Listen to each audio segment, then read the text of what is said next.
Okay, so ito na. The elephant in the room. It's the time to get an EV vehicle now. Actually, ito yung hard truth, okay?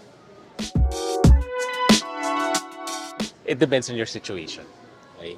You can use various AI thinking whatever to input data. Ang sasabihin rin niya talaga actually is it really depends on your situation. Situation meaning like for example, let's say nasa condo ka, wala namang charging station dyan. So bumili ng EV, ano yun, yung VinFast na maliit. Range lang doon 400. 400 oh? Yeah, parang 400 lang yata. Or 200. Eh, naka-condo ka. Wala ka naman saksakan doon. So anong mangyayari? Makikisaksa ka sa mall, sa mga other places. Iwan mo yung sasakyan mo doon. Tapos minsan, masama pa ugali mo. Iwan mo yung sasakyan mo doon the whole day para libre yung parking. Other situations like, for example, kung meron kang house, meron kang saksakan, you have all the means, may parking ka, may garage ka, you have other cars. So parang add-on mo siya dun sa fleet mo. Pwede. I don't see anything wrong with that. Actually, sobrang dami talaga factors eh. You might also be thinking na with EV, wala kang coding. Actually, that law, hanggang nalaman ko lang din recently, naalala ko, hanggang 2029 na lang siya. Which is medyo malapit na. Okay? The new EV brands right now that are coming out, actually sobrang dami talaga nila eh. Lost count na nga ako eh. Yeah, actually. And actually, if you check yung sa Chinese na ano talaga, my God, para silang brand ng damit. Sobrang dami. Ay, ito, insert ko dito yung may diagram yan eh. Oh my God, sobrang dami. May hierarchy pa yan. There's many brands you haven't heard of and some of them are actually entering the market right now dito sa atin. And I think Kakamiyas, yeah, and most of them are Chinese brands. Kaya parang okay. Actually, hindi nga kami punta sa Miyas eh. Hindi naman sa bias kami, pero... Yeah, actually, it's not about being biased. It's not about being ayaw ko ng Chinese car, JDM number 1. Hindi, actually. Or Euro number 1. Hindi, actually. It's more of yung... The way we look at it kasi, at least ako, ang pag-intindi ko kasi, the closest one is the story of Cherry QQ. Cherry QQ came here to the Philippines. Ang daming bumili. It was a sold sub 500,000 car. Meaning halos less than 500,000 pesos yung price niya. Dami nga nila dati. Sobrang dami na dati. Si Coke itself, ginamit nila yun na fleet car. So imagine mo, fleet car ng Coca-Cola. It's more than 1,000 vehicles. A year or two, wala ka na nakikita sa kalsada. Bakit? Sirain. Sirain na nga, wala pang parts. Sub-quality yung gawa. Parts were breaking na dapat hindi dapat nag-break. So, what does this tell you? Oh, tagal na nung Cherry QQ na yun. It's more than a decade, 2 decades ago. Tagal na. Pero may nagbago ba? Oo, high-tech sila sa mga computer, whatever, ganyan. But then again, computer stuff, capacitors, resistors, at least from my knowledge from Game Boy fixing is yung mga capacitors na mga resistors na is actually rated to last for 10 years. It's just that minimum 10 years. It's just that tumatagal lang sila. So sometimes nag-on pa rin sila pero eventually pag in-on mo yung Game Boy Color mo, wala na siyang sound kasi basag na yung capacitor or wala na siyang image sa You tripping, bro. You tripping.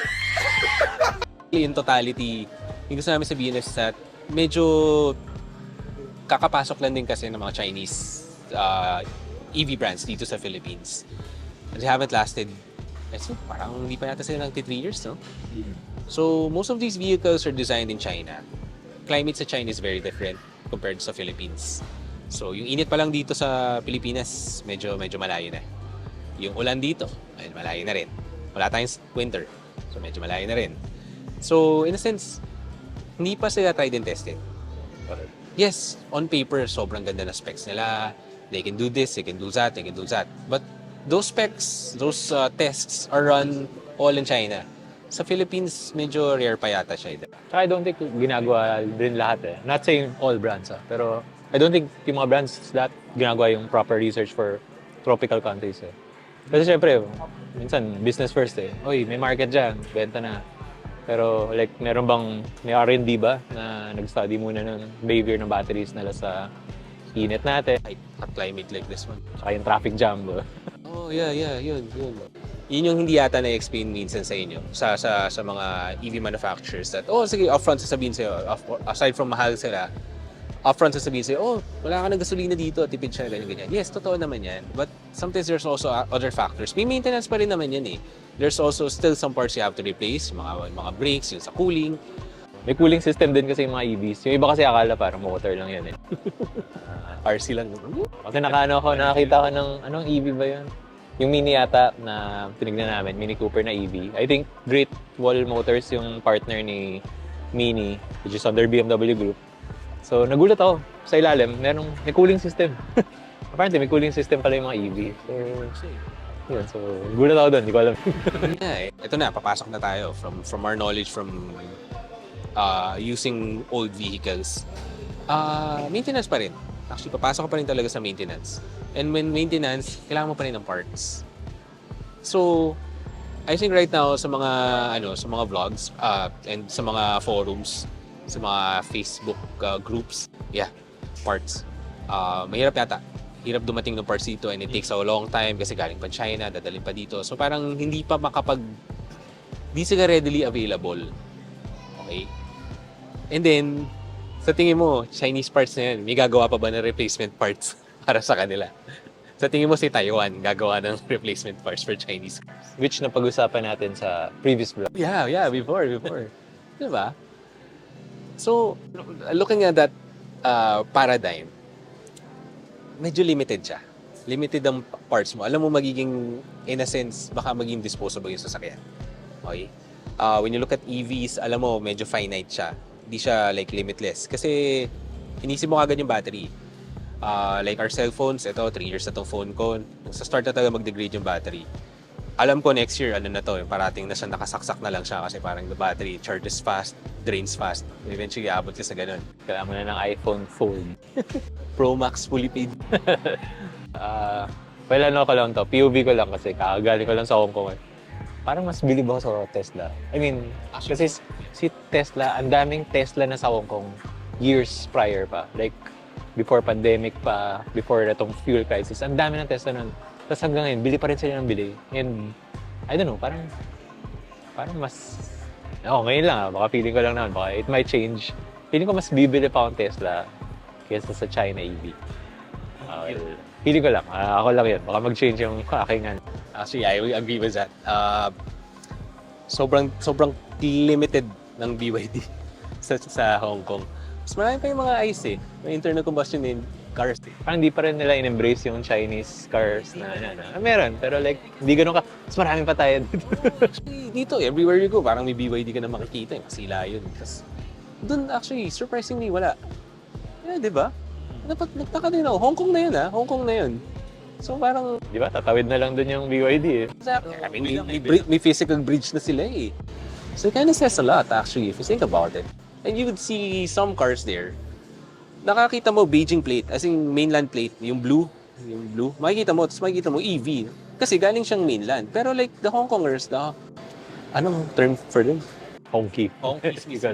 They don't get the BYD, they get the Tesla. No? So parang, I think that says a lot.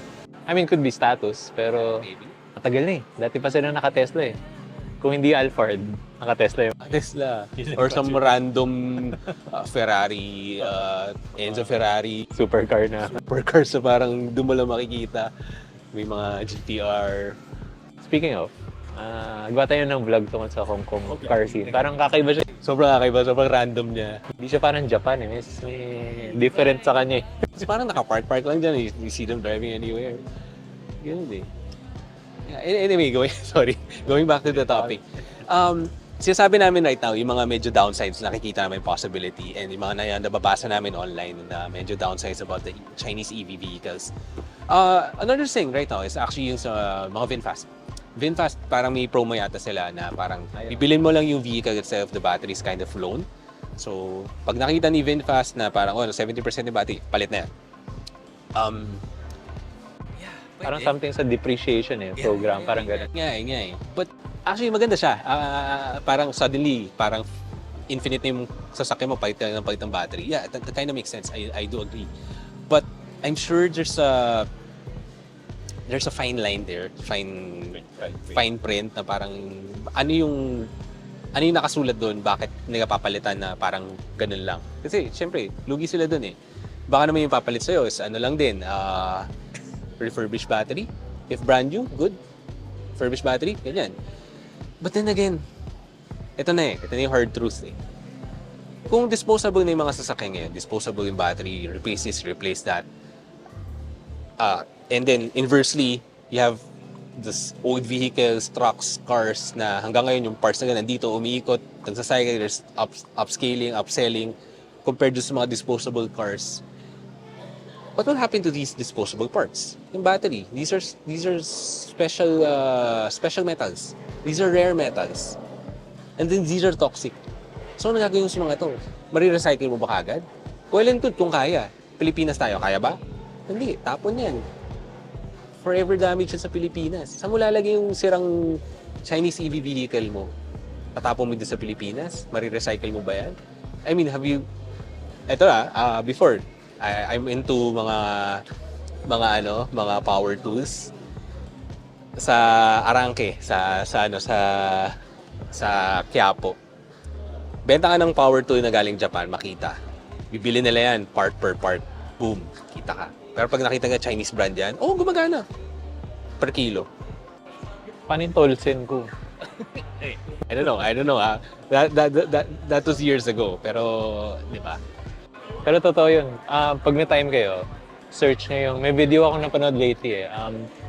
Apparently, yung mga Toyota Prius ng Japan, binibili ng Mongolia kasi super tibay ng Toyota Prius na ginagawa ng pang-herd ng sheep tsaka pang everyday.